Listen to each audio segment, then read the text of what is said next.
رانا ثناءاللہ تو تھا, رانا ثناءاللہ رہے گا انشاءاللہ.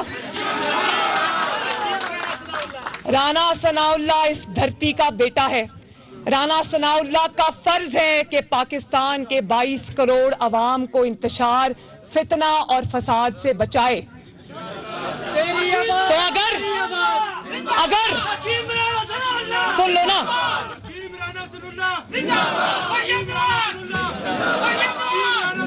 تیمینہ آنٹی آپ سن رہی ہیں, وہ کہہ رہے حکیم رانا ثناءاللہ. رانا ثناءاللہ آج پورے پاکستان کا ہیرو ہے. اور جب آپ کسی کے ساتھ ظلم کرتے ہو, زیادتی کرتے ہو, ناانصافی کرتے ہو, تو فیصلے آسمان سے آتے ہیں. یہ وہی رانا ثناءاللہ تھا نا جس کو تم نے ہیروئن کا جھوٹا مقدمہ ڈال کر اس کے اوپر تم نے اس کو بند کیا سلاخوں کے پیچھے.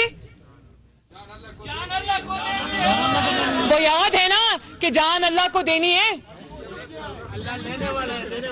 اور آج اللہ تعالیٰ کا فیصلہ آیا تو آج وہی رانا ثناءاللہ ان کے آگے پاکستان کے لیے دیوار بن کر ڈٹ کے کھڑا ہے.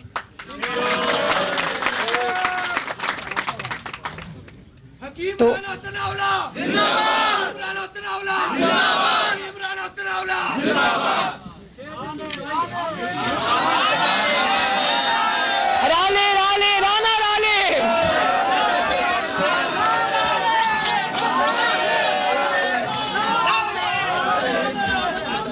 اچھا, اب ایک اور بات, وہ جو میں کل نواز شریف صاحب کو کہہ رہی تھی, میں نے کہا میرے جتنے بھی ماشاءاللہ جلسے ہوئے 50 ڈگریز میں 45 ڈگریز میں دنیا جس طرح نکلی اور جس طرح انہوں نے ہماری بات سنی, ساتھ کھڑے ہوئے آ کے عوام, تو میں سب کو خراج تحسین بھی پیش کرنا چاہتی ہوں. لیکن میں نے کل میاں صاحب کو ایک بات کہی, میں نے کہا کہ کراؤڈ کی طرف سے جتنا رسپانس فرا گوگی کے نام پہ آتا ہے اتنا کسی کے نام پہ نہیں آتا.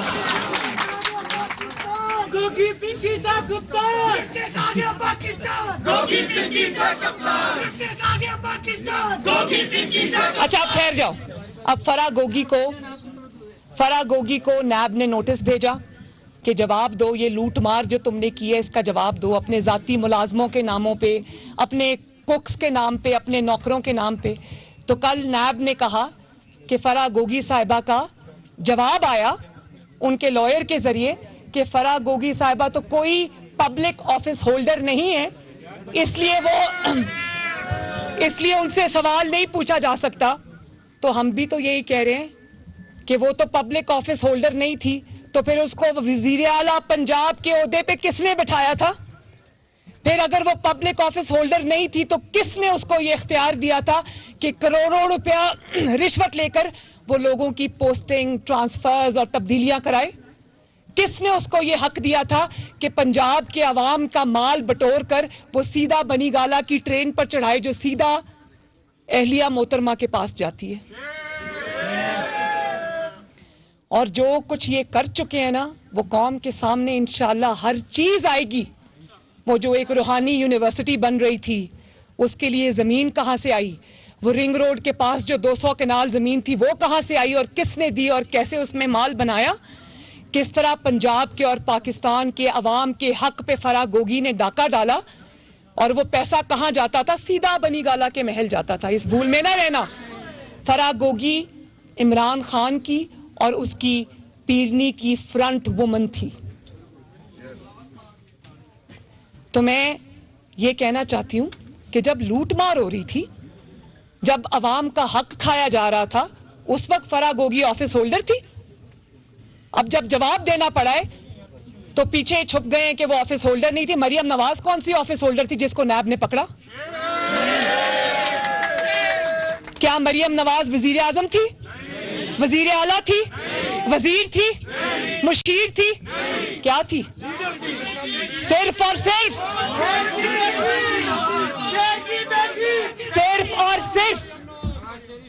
پاکستان کے لیے کھڑی تھی. مجھے میرے باپ کے سامنے یہ بند ہو گیا. پھر